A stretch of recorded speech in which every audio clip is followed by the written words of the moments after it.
The story I'm about to tell you is from 96 years ago.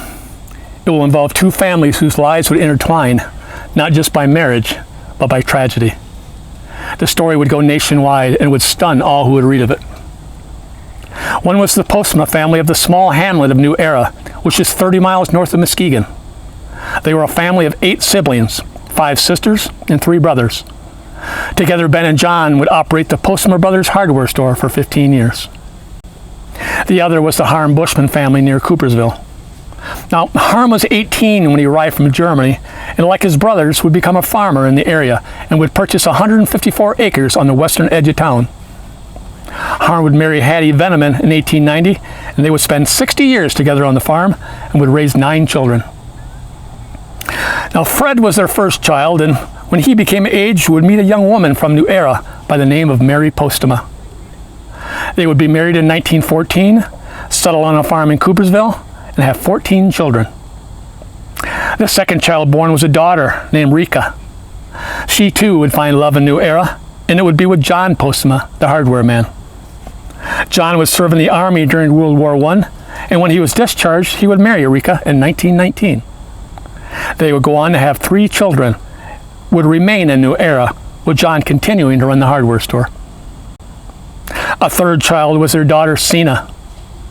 When she completed her schooling, she would take a job as a clerk in New Era at the hardware store. It was during that time she became acquainted with a man named Jacob Schiller from nearby Claybanks Township.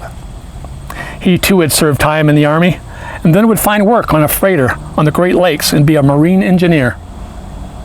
Jacob and Sina were married in 1926, moved to Coopersville into a rented home, and would have 3 daughters.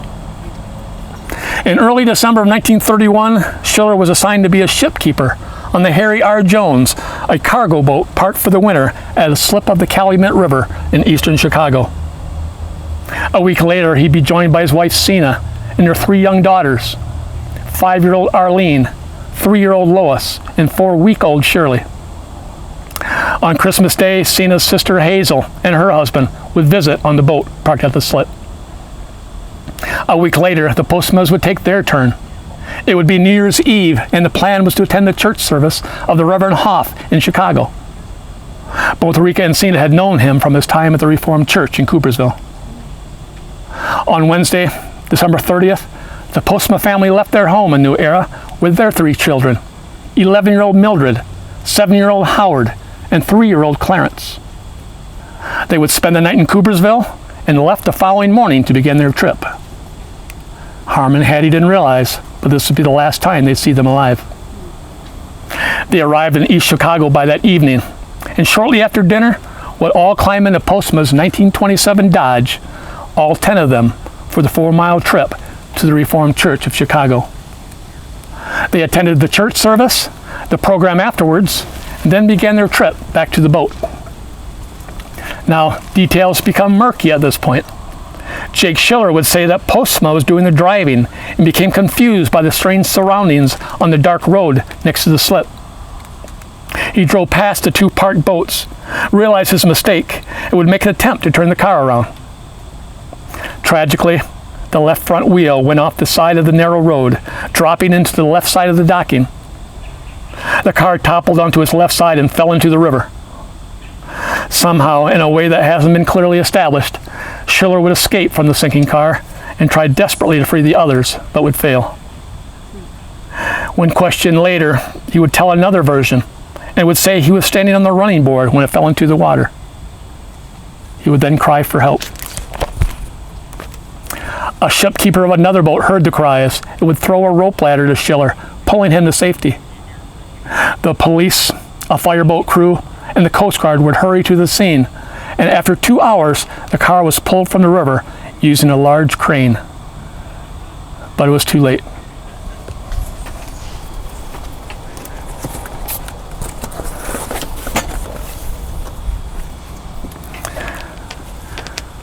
Nine of the passengers who had been in the car had drowned. 6 young children and 3 adults. All were gone, except for Jacob Schiller. He was taken to the police station and then would attempt to make phone calls to the families in Michigan. Harm Bushman would answer the call and was told of the drownings, but then silence. It had been sleeting earlier, and the weight of the ice on the wires caused it to fall. All day they waited for more news, but the phone would stay silent. The only additional information they knew was contained in an afternoon copy of the Grand Rapids Herald, which they would read over and over. That day, the Bushman brothers drove down to Chicago to make plans to bring the bodies back to Coopersville. The Postema brothers in New Era did the same. But first, an inquest was held to make Schiller explain why he'd given two different versions of what had happened. As one newspaper would say, only one person knew what happened that fateful night, and it was Jacob Schiller. This time he would say he was sitting in the front passenger seat with one of the children, and the other 7 were in the back when the car fell into the water. He was able to get the passenger door open to free himself and rose to the surface to cry for help. The bodies of the victims, comprising the 2 families, arrived by train in Grand Haven early Sunday morning. The bodies of Sina and her 3 children were taken off and delivered by car to Coopersville. Fred Bushman, the brother to Rika and Sina, continued on the train until it reached Muskegon, where he was met up by Henry Postema, and the remaining 5 bodies were taken to New Era. On Tuesday afternoon, 1,400 people attended the funeral in Coopersville. The huge auditorium of the Reformed Church was filled to capacity. Many others were unable to get in.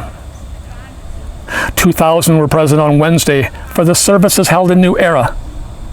2 churches and a school building were needed, and by use of loudspeakers, the service was able to be heard by all in attendance in the tiny town. Now, it wouldn't be difficult to imagine the grief and frustration of the families in these 2 towns.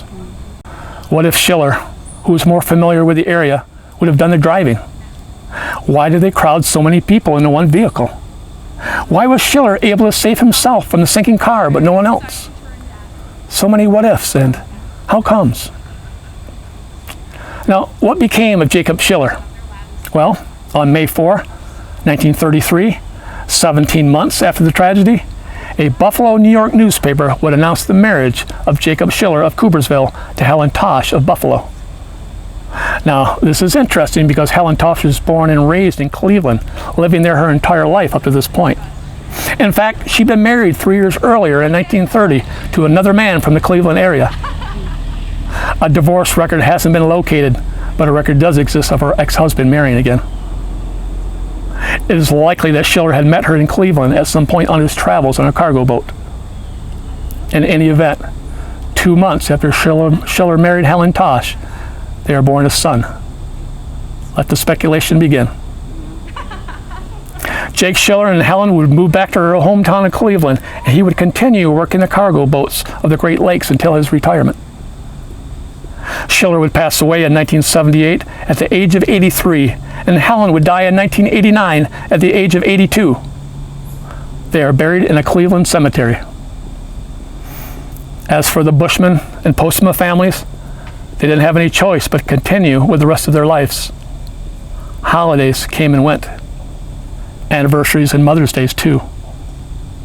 But the awful memories of the days surrounding that fateful night of December 31st, 1931, and the grief that followed were never far away. Thank you for coming, and I hope you enjoy the rest of your day.